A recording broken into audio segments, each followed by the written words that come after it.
नाही बघा, ज्याच्या त्याच्या हा विचाराचा विषय आहे. आता राज साहेबांना काय वाटतं हा त्यांचा विषय आहे, आणि उद्धव ठाकरेंनी त्यांच्याशी काय सहमती करावी हा त्यांचा विषय आहे.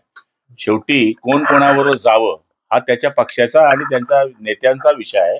त्यामुळे मला वाटतं त्याच्यामध्ये मला बोलणं उचित होणार नाही. त्यांचा निर्णय ते स्वतः घेऊ शकतात.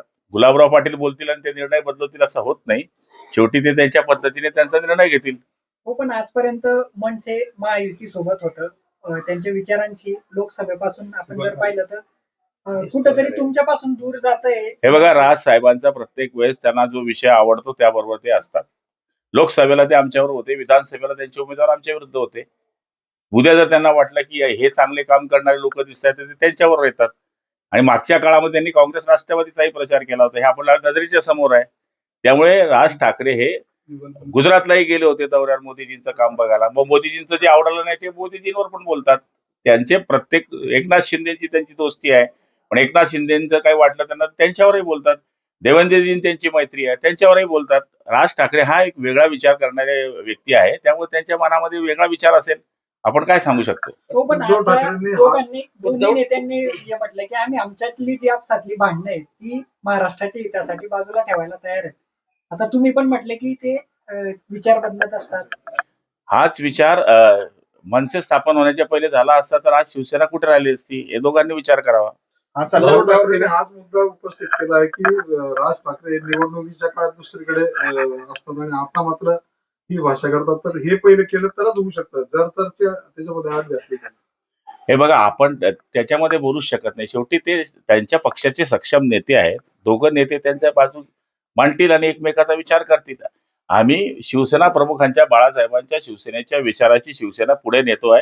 उद्याच्या पर्यंत आमची शिवसेना कशी वाढेल याचा प्रयत्न आमचा चालू राहतोय. दोघे एकत्र आले तर स्वागत करावं.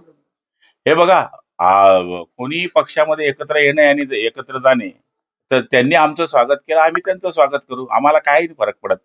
ठाकरे कुटुंबांच्या माध्यमातून आमची कटुता नव्हतीच, पूर्वी नव्हती, आजही नाही आहे. पण विचार जो सोडतो, जे बाळासाहेबांचे विचार सोडेल, मग तो ठाकरे नावाचा असो किंवा अन्य नावाचा असो, आमचा त्याला विरोध असतो. आमचा विचार हा शिवसेना प्रमुखांनी दिलेला विचार आहे. मराठी माणसाच्या न्याय हक्कासाठी लढणारी शिवसेना आणि हिंदुत्वाचं रक्षण करणारी शिवसेना. जो त्याच्याबरोबर आहे त्या ठाकरेंबरोबर आम्ही आहोत. जो तो विचार सोडेल त्या ठाकरेंना पण आम्ही सोडून दिलेला आहे. उद्धव ठाकरेंसोबत देखील तुम्ही काम केलेलं आहे, राज ठाकरे साहेबांसोबत देखील तुम्ही काम केलेलं आहे. आगामी काळात काय वाटतंय तुम्हाला की ते एकत्र येतील? तुम्हाला काय वाटतं तुमचं? हे बघा, मी आता काय दोघांच्या विषयी सांगू शकत नाही, पण एक चंचल आहे आणि एक शांत आहे. आता बघा त्यांचं कसे होते.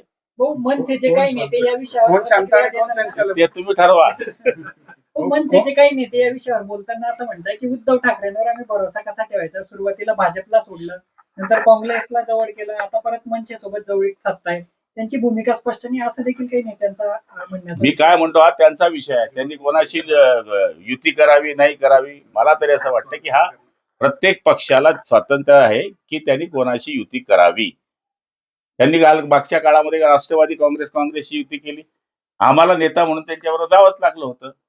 आता पक्षांचा नेता ज्याच्याशी युती ठरवतो, कार्यकर्त्याला त्याच्याबरोबर जावं लागतं. नेत्यांनी म्हणलं तर कार्यकर्त्याला ऐकावंच लागते. राज ठाकरेंच्या या प्रतिसादाला नाकारण्याचा करंटपणा आम्ही करणार नाही असं राऊत म्हणताय. अरे, राऊतांचं काय विचारता, तो आता कोणाकोणाला संपूर्ण स्वतः करंटाचा महाकरंट आहे तो.